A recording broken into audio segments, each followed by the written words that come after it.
संसद के दोनों सदनों में बीजेपी और कांग्रेस एक दूसरे पर आरोप लगा रही है।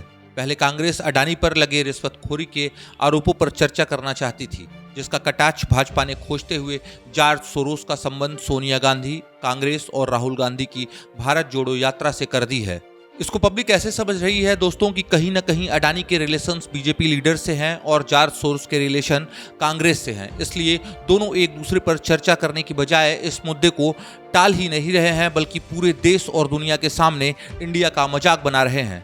क्योंकि जिस पार्लियामेंट को देश के किसान, गरीब, विकास, विज्ञान, अर्थव्यवस्था और देश की सुरक्षा जैसे मुद्दों पर चर्चा करने के लिए बनाया गया था, वहां एक दूसरे को उंगली और आंख दिखाकर जलील करने की सारी हदें पार कर दी जा रही हैं। अब वो अलग बात है कि देश की जनता को दिखाने के लिए पार्लियामेंट में लड़ते हैं और निकलने पर एक दूसरे को जन्मदिन पर लंबी उम्र की कामना करते हैं। जैसे अभी हाल ही में सोनिया गांधी के जन्मदिन पर प्रधानमंत्री नरेंद्र मोदी ने बधाई दी। देश का पैसा बर्बाद हो रहा है, नेताओं को आने जाने का टीएडीए मिल रहा है, संसद में जो मजाक चल रहे हैं इसमें आपके टैक्स का पैसा लगा हुआ है। पक्ष हो या विपक्ष हो, ये पार्टियां आम आदमी को क्यों नहीं बता पा रही हैं कि अडानी ने क्या किया है? इस पर कांग्रेस को क्यों मौका दिया जा रहा है सवाल उठाने का? हमारे सांसदों को यह पता होना चाहिए कि अभी भी हमारे देश में ऐसे स्कूल हैं जहां इस ठंड में जमीन पर बैठ कर बच्चे पढ़ते हैं।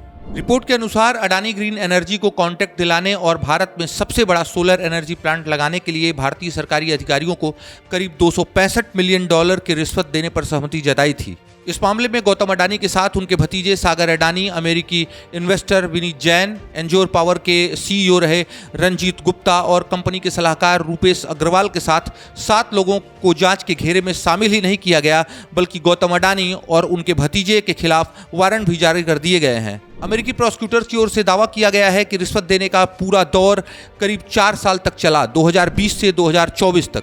सेकी को सोलर एनर्जी खरीदने के लिए भारत में खरीदार नहीं मिल रहे थे और बायर्स के बिना ये डील होनी मुमकिन नहीं थी। ऐसे में अडानी ग्रीन एनर्जी और एंजोर पावर ने सरकारी अधिकारियों को रिश्वत देने का प्लान तैयार किया। इसका एक हिस्सा आंध्र प्रदेश के अधिकारियों को भी दिया गया है।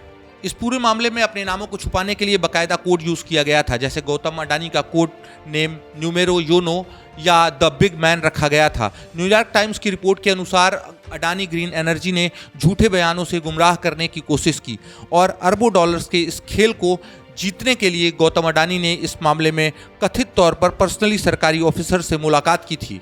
दूसरे एक मामले में यूपी डिस्कॉम मध्यांचल, दक्षिणांचल, पूर्वांचल और पश्चिमांचल सहित पूरे राज्य में करीब 2.5 करोड़ प्रीपेड मीटर लगाने की योजना पर काम कर रही थी, जिसके लिए ई टेंडर डाला गया था। टेंडर के मुताबिक अडानी ग्रुप को मध्यांचल में 72 लाख स्मार्ट मीटर की आपूर्ति करनी थी। अडानी ने 10,000 रुपये प्रति स्मार्ट मीटर कीमत लगाई थी, जो टेंडर में सबसे कम था, लेकिन यह रेट अनुमानित लागत से करीब 48 से 65% अधिक था। मतलब मैक्सिमम 6,000 होना चाहिए था, जिसकी वजह से इसका विरोध हो रहा था। इतनी अधिक बोली की वजह से टेंडर कैंसिल हो गया। अडानी ने रेट तब दिया था जब बोली लगाने वाली कंपनियों में से कोई भी मैन्युफैक्चर कंपनी नहीं थी। ऐसे बहुत सारे आरोप अडानी पर लगते हैं, जैसे मुद्रा पोर्ट में 1 रुपये पर स्क्वायर फीट जमीन नरेंद्र मोदी ने दी थी। भारत सरकार कब जांच करेगी? कब दूध का दूध, कब पानी का पानी होगा? कब तक ये एलिगेशंस लगते रहेंगे? कब पार्लियामेंट में विकास के मुद्दों पर बात होगी?